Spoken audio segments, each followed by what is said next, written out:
video, I will show you how to use Statista Research AI to help you explore your research topic. Starting on the Statista homepage, click the Research AI button. That will take you to this page where you can enter a prompt and click on Get Insights. Statista will search its database for articles relevant to your research question and provide you a summary of those articles.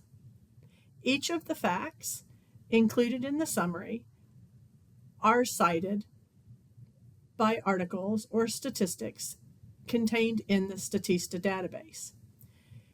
While reading the summary of information, if there is a question that interests you and you would like to know more, such as, for example, in the highlighted text, the primary drivers of the cost of property is location, you can click New Query and ask another question. And the results will likely provide you with additional interesting resources. To save this information, including the list of sources, click on the Copy to Clipboard button.